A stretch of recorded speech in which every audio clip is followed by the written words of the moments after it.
Welcome back, everyone. Today we're doing part 2 of Rich's top 10, and for discussion we are doing paragraph 28 and 29 of the National Agreement. Thanks for being here, Rich. Thanks for having me, Mike. So paragraph 28, 29, what is paragraph? So paragraph 28, 29 are the infant stages of our grievance procedure of the National Agreement. It is also an integral part of the grievance procedure because it sets the stage for whether or not the grievance is going to move forward, or if there even is a grievance. So what I like to do during orientation, I make it very clear to anybody that transfers here in orientation or anybody that gets hired in as a temp, because temporary employees are represented by the union, and they don't know how the procedure works. They don't know where to go for answers. They're not sure who to talk to. So I usually make it very clear to them when they hire in, that if you are confused on the floor and you have an issue, and in paragraph 28 and 29, both uses the term grievance. But it's really not until you get paragraph 30 that even talks about put a grievance in writing. So it's really not a grievance. And the term grievance in paragraph 28 and 29 actually means a complaint or an issue or a concern. Okay. That's what the language means. So for an example, when a new hire comes here or a temp and they're in the plant, they don't know who to talk to, I'll make it clear to them that if you have questions and you don't know the answers to them, you've got several lines of defense to help you out. First and foremost, talk to the people that work around you, that have been around here a while. They're seniority people. They can help you out. Right. And if they don't get the answer they need there, you should go to your team leader and try to talk to your team leader. Your team leader may give you some advice that you don't normally know or understand unless you talk to one of them. Right. In the event you still don't get what you're looking for, the obvious person to go to is your group leader. They're the ones that are supposed to have those answers for you. Right. Once you've done that, you have basically went through the procedure the proper way by paragraph 28 and 29. Okay. Paragraph 28 clearly states that if you have an issue and you've went through the proper procedure and you still don't get the answer you're looking for, under paragraph 29, you place a call for your committee person. Okay. With undue delay and without further conversation. Again, that doesn't mean that it's a grievance yet. Right. Again, paragraph 30 delineates whether or not it's a grievance or not, and it gets reduced into writing. But the majority of the people that I've represented in the last 30-something years don't always need a grievance. Yeah. What they're looking for is their problem resolved. Right. Fix the issue, fix the problem that I have. I don't need a grievance. I want you to fix the issue. Right. Whether it be a pay issue, a vacation issue, a sick leave issue, or anything that may have happened, that you feel wasn't done properly. Okay. And that's exactly why the language is in there. Some of the biggest mistakes that I see that we make today, and again, I still try to educate as much as I can during orientation, so this doesn't happen, but I still see seniority people do it as well. Yeah. Paragraph 28 and 29 have been in the book for as long as I've been around. Okay. However, social media has not been around from the inception. Right. So a lot of people, and I still see it today, they'll go on social media and ask these contractual questions. Right. And I think it's a great source of communication. Right. I think that's what that's a good tool for Facebook, I believe. Right. However, the chances of you getting the wrong answer and maybe following up on something what somebody told you on Facebook, instead of getting the answer from your group leader or your committeeman. Right. Because let's face it, committee people take a lot of heat because we are the ones that usually give the answers. Right. But by the national agreement, your group leaders are supposed to supply you with that answer. Right. Unfortunately, they don't always know the answer. Right. So they place the committee call.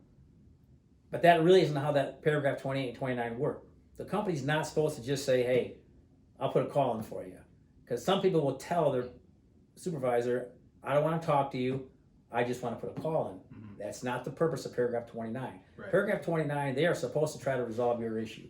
And as a union representative and a union member, we have to give them the opportunity to fix it. Right. If you don't give them the opportunity to fix it, the only one that's trying to fix it now is your committeeman. And they take themselves out of the loop. And once that happens, now you got a committeeman, and it happens all the time. Yeah. You'll see committeemen walking people up to payroll weekly, trying to fix their pay. The committeemen don't pay people. Right. They're paid by their group leader. Right.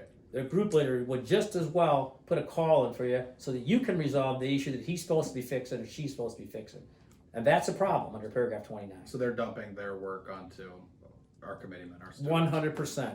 It happens all the time. Yeah. So to clarify, under paragraph 28, if I feel that I have a grievance, not an actual written grievance, but I have an issue that I need handled, I need to go to my group leader to handle that issue first. Absolutely. It's not that you should, it's the language. It's imperative because too many people think it's the committeeman's job to fix the problem. Mm-hmm. It's not. It's the committeeman's job to make sure the company fixes the problem. But you have an obligation to approach that supervisor because a lot of people will say, hey, I'm not telling you what the call's in. I don't want to talk to you anymore about it. I just want you to place a call. Right. That violates the national agreement. That supervisor has to have the opportunity to fix the problem. So they're obligated to fix the problem. If it isn't a legitimate grievance that you could write, could you lose the grievance because the group leader wasn't given the opportunity to correct that issue? We have never went back and say, hey, we're not going to continue to pursue this grievance because the group leader never had a chance to follow up on it. However, we have held management accountable many a times because they actually placed the call without trying to fix it. Right. And that's bullshit. Right. You know, and that's just passing the buck. Mm-hmm. And it happens on a daily basis. Yep. We place the call. What's the call about? They want to talk to you. They want to see you. What's the call about? Right.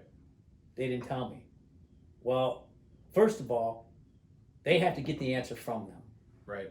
And our union members have an obligation to tell them what the problem is. I can't fix a problem I don't know what it is. Right. Even if I'm a group leader. Right. You know? Well, let's face it, there's a lot of group leaders that don't know the agreement. I mean, and they admit it, they don't. Right. And that's different compared to the old school I grew up in. Most managers knew the agreement. Okay. The superintendents obviously knew the agreement, but now a lot of people don't know the language. They expect us to know it. They ask us for answers.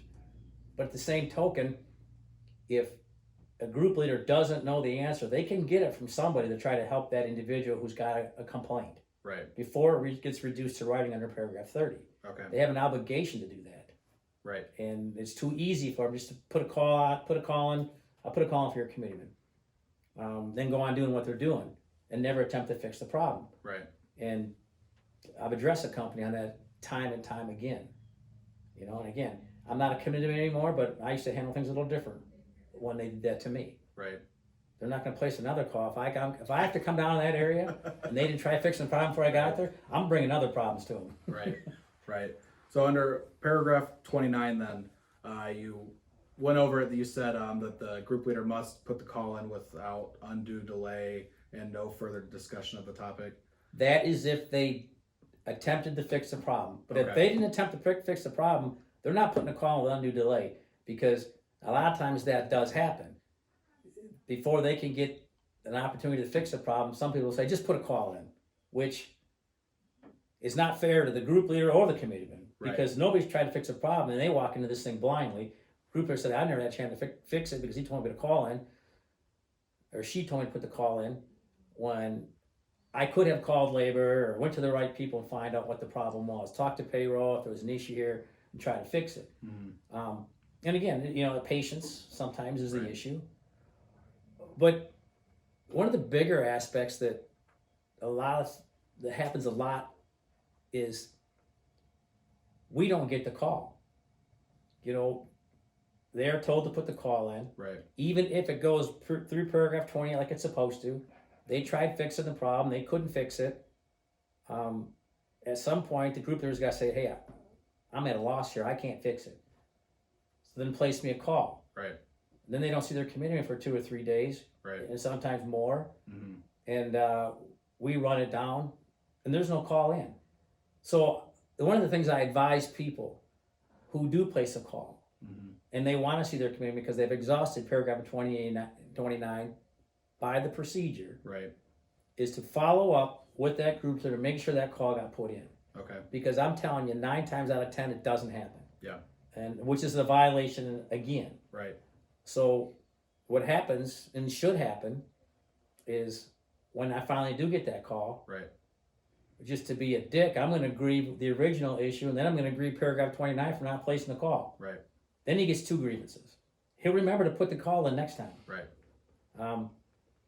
You know, sometimes that's what you have to do in order to educate these group leaders. Right. You got an obligation to our members. We're a union organization for a reason. Right. And that means you follow it whether you like it or not. Right. Your management group's got their signatures in this book just like we do. Yep. So the book belongs to both parties. You got an obligation to adhere to it. So, I don't know if you can speak from your experience whenever you were a committeeman, but could you estimate like what percentage of the calls the committeemen receive, like whether it's a true grievance or not? Yeah, I mean, I'll be honest with you. You know, I kept a light load of grievances because when I was a committeeman, Mm-hmm. I felt my obligation was to fix the problem. Yeah. I can wallpaper the whole plant with grievances, but that doesn't fix my people's problems. Okay. So when I was a committeeman, I stayed out until I got the problem fixed. Yeah. And I stayed on until I got it fixed. I personally, you know, if I had big liability grievances, discipline grievances, and stuff like that, I mean, that's a given. I'm going to have them. Right. But on a daily basis, you know, 90% of your calls can be fixed without a grievance. But if you're talking discipline and stuff like that, Right. 99 times out of 10, they're going to result in a grievance because you're going to want that grievance in order to clear somebody's record, get them back pay, stuff like that. Yeah. But 90% of the basic calls that you get out there should be fixed on the floor. Right. And it takes some legwork. And unfortunately now, it takes more legwork now because of continued changes in TKS, Kronos, Workday. Every one of these new programs that we get sent down to us from up north that's still got a million bugs in it, Yeah. create grievances for us and legwork. And we're always the ones taking somebody up front and fixing their payroll. I mean, that's on a daily basis. And I got to tell my committeeman, you don't pay these people. Grab that damn group leader and drag his ass up there. Take him off the floor, let him go up there and fix the problem. Right. You know? But again, those are problems that don't always get escalated to a grievance, Mm-hmm. but you got to go into, you know, the J screen and you got to fix it, and Yeah. it takes a little work up front to get it done. But the group leader has to be part of that as well. Right. But they love to pass the buck and just say, "Well, I got a committee call now." Right. Right. So, Rich, you discussed a little bit about people not wanting to give reasons when they put their call in. How helpful is it for the committeeman if you do give information relating to the issue that you're having? It's imperative that they give us as much information as we can get.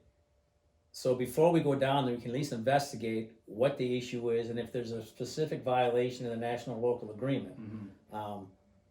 You know, I'm not one to walk out on the floor and talk to the company first. I never have. Yeah. But by the national agreement, you're supposed to let them know that you're in your area. Okay. You're supposed to let them know that you're going to go take a call. But the perception there has always been, if you walk out on the floor, you talk to management before you talk to the person who has to call in, Right. they're automatically thinking in their head that you've just discussed their case with them before you discuss it with them. And that's not always the case. It's saying, hey, by the national agreement, you're supposed to say, hey, I'm on the floor, I'm out here, I'm Right. here to get a call. However, perception's 9/10 of the law. So I've always made it, you know, a practice to walk out on the floor, talk to the person first. And say, so do you have a contractual grievance, contractual violation? Is it just a bitch? Right. I mean, because sometimes it's just a bitch, but still, you know, people have that. And Right. those are things that we still address. It doesn't always have to be contractual. Right. And I explain that to a lot of guys in the commitment too, that it doesn't always have to be a contractual violation. Yeah. I mean, there can be some issues out there that fall under different realms of the national agreement, like a Doc 99 something, that maybe it's just somebody's looking at somebody kind of funny across the line, Right. or saying remarks. It's not a contractual violation, but there is language under Doc 99 that covers, you know, how we behave in the workplace. Okay. So there's things like that, but it is nice to know as much information as you can. For example, if the person said, hey, I didn't get paid for Sunday, I worked Sunday, I didn't get paid, Yep. we can go on Kronos and see what happened before we even go out there. We might even have it fixed before we get there. Okay. But if we know that information, and it's not just a call a pay issue, and you pull it up on the screen, it says pay issue. Right. Well, what the hell does that mean? Right. Pay issue for what? Monday, Tuesday, or Wednesday? The week Right. before? Holiday pay? It was specific to, I didn't get paid on Sunday. I want to know why I worked 8 hours. Right. You know? Right. We can pull all that stuff up. We can pull everybody's information in that work center and my office as well. So it saves you guys a lot of time. It does, especially and if it cuts down on the length of calls. If I got 10 calls out there Yeah. and it takes me 6 hours to get them all, Right. I can have some of them already answered before I get there if I know what the specific issue is about. Okay. You brought up investigation. Is there an investigation when you guys get a call? So I say that I have a grievance, and so what happens after that? How do you determine whether it's an actual contractual grievance or if it's just me complaining? And that's pretty simple, really, and it's not difficult as you think. And it happens a lot. People think they have a grievance, and we explain the language that there is no grievance in this incident. Okay. This is why there's Yep. no grievance. Here's the language. This is what it says. They didn't violate the language. Are you pissed off about it? Yeah. Yeah. And there's people that will still file a grievance anyhow, but they'll tell them there's no contractual violations. They don't expect you're going to get anything. But if you want a grievance and you have to have one, you need to let them know that this grievance more than likely is going to be settled down the road. Okay. But I personally don't like to do that. Yeah. I didn't like to do it as a committeeman because once you file a grievance, knowing there's no merit to that grievance, then you withdraw it. You know what that opens you up to? The appeal process. Okay. Then they can appeal your settlement. If you never filed in the beginning, they can charge you with failure to represent. But then they got to prove that they had a grievance. And if you know the agreement, like you should, Yeah. you will know if the appeal is valid for failure to represent, or if the appeal is valid because you withdrew a grievance that had no merit. I would much rather not file a grievance that had no merit than have somebody appeal my grievance in front of the membership, because the membership's going to ask you, if it had no merit, then why'd you write it to begin with? Well, because I was trying to appease somebody. Right. And to get caught in that trap is a rookie mistake. Mm-hmm. But I tell committeemen, no, if you want to file a grievance because you want to get your grievance load up, Yeah. then you want to, collect a bargain, you do that. But you explain to that person that there's no contractual violation there, and you're out there and you're going to file that grievance anyhow. Yeah. But explain it to them. Okay. And some people are cool with it. They file it, use it for something else. Right. But I'm just pissed. Yep. I understand the language, but I think the way they did it was kind of shifty, Okay. and that's why I'm filing the grievance the way they went about it. Okay. So it's got to be in black and white, pretty much, for you to have a legitimate, writable grievance under paragraph 30. And the reason why, because at the floor level, Mm-hmm. they don't always do their homework as far as a group leader. Right. But once it gets to the second step of the procedure, Yep. the company, the labor reps will go back and they'll do their homework, Okay. and they'll find out if there was a violation, or if there wasn't. Okay. And a lot of people want their grievances escalated. Well, once it gets escalated to that point, they will look at it. They'll know there wasn't a violation. Right. Why did you file the grievance? Right. It can sit there until it gets settled in the meantime. But then when it gets to the second step, there's a whole lot of eyes on it. Okay. On how did this grievance even come about? Right. Who wrote it and why? Okay. Where's the violation? Right. And again, there is some areas where the language may be ambiguous and it may not be completely clear. And if it has that little bit of boundary room, Mm-hmm. I'll file it sometimes. Yeah. And see why I convince that second step that they violated the agreement. If not, worst case scenario, they might say, we're partially pregnant here. Yeah. We'll pay half. Okay. It's always worth the shot. Right. Okay. Okay. So, Rich, you had discussed in paragraph 28 and 29 that you should go to your group leader with your issue and be forthcoming about what it is, so the committeeman can get it addressed and your group leader has an opportunity to correct the issue. So when does your wine garden rights come into play with a potential grievance? Well, the Weingarten Act is a federal law for those in organized labor, which includes us. So at the point you want to enact your Weingarten rights is when it gets to a point in the discussion where the group leader starts to get combative or the potential grievance starts to get combative.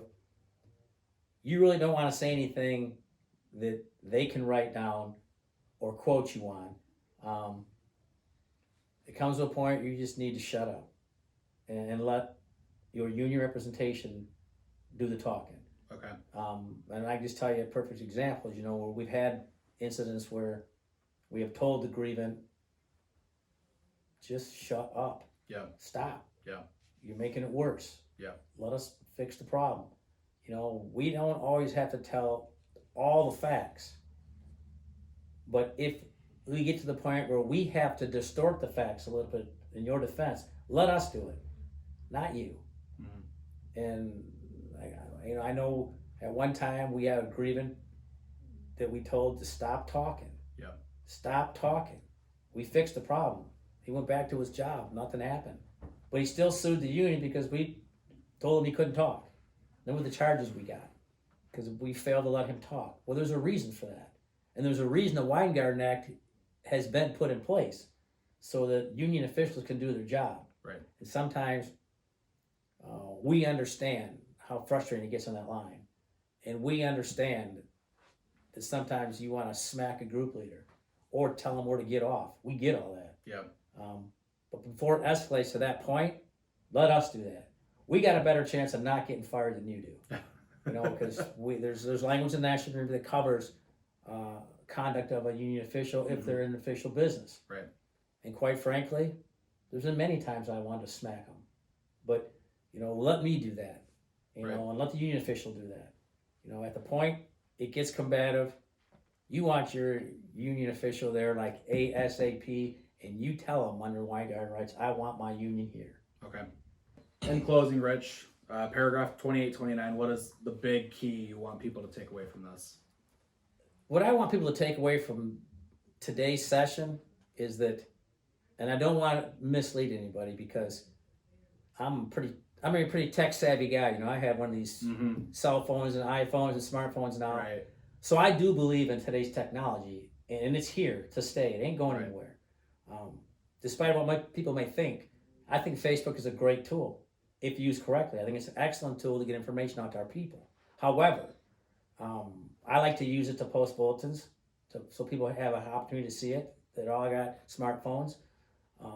But I would not use Facebook as a tool to answer contractual questions. I wouldn't. It's dangerous, it's risky, and a lot of people have been disciplined for taking advice off of Facebook, and they've showed me the blogs. Well, this is what somebody said. I said, are they your committeeman? No. Are they your group leader? No. I said, so at least if you get the information from a group leader and they're wrong, we can grieve it and fix it.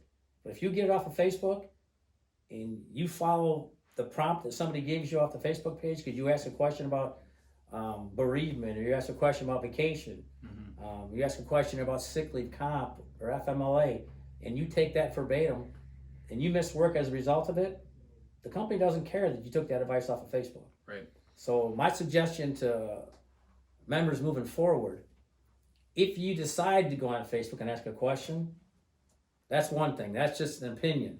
Right. Make sure you follow that up under paragraph 28 and 29 and get an official call so that you can get an official contractual answer for the questions you have. All right. All right. Well, thanks for being here, Rich. Really appreciate it. I know you took time out of your day to come down. Hey, thanks for having me.